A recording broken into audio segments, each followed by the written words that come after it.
An Ubada ibn Samit radhiyallahu anhu, Ubada anatuambia amesema Mtume sallallahu alayhi wa sallam maneno yafuatayo: Laisa minna man lam yujilla kabirana, si mwenzetu, si katika sisi ambaye hakumpa heshima mkubwa wetu. Kupishana umri, Allah amempa heshima yule ambaye amekupita umri. Si mwenzetu ambaye hatomuheshimu yule ambaye ni mkubwa kwake. Wa yarham saghirana, na akawa hakumuhurumia mdogo wetu, hana huruma naye, pia si mwenzetu. Heshima ya wadogo hiyo. Mdogo kwako Allah anataka umrehemu. Arrahimuna yarhamuhumur rahmanu tabaraka wa taala, wenye huruma Allah atawahurumia tabaraka wa taala. Irhamu man fil ardi, wahurumieni viumbe wa Allah walioko katika ardhi. Yarhamukum man fis samaa, atakuhurumieni Allah aliyoko mbinguni. Huruma inatakiwa kwa wale tuliowazidi wakawa wako chini yetu. Asiyefanya hivyo, Mtume anasema si mwenzetu. Wa ya'rifa li'alimina haqqahu, na yule ambaye hakuijua haki ya msomi wetu, wanazuoni wetu,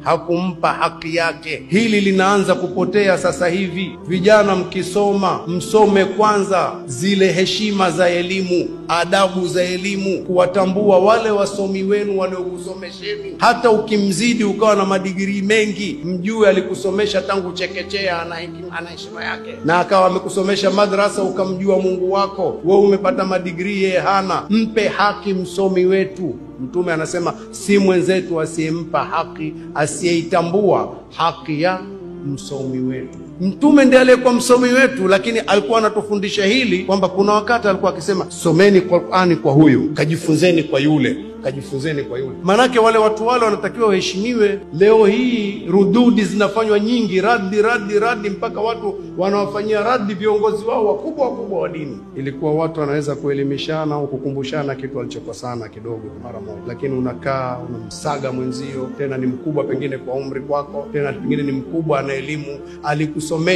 alisomesha mtu kama wewe. Tuangalie sana vitu hivi jamani, vinatupotosha, tunapoteza mwelekeo. Na miezi hii ni miezi mitakatifu, tuchunge zaidi, tusifanye dhuluma hizo. Allah atujalie kwa wenye kusikia na kufuata yaliyo mazuri.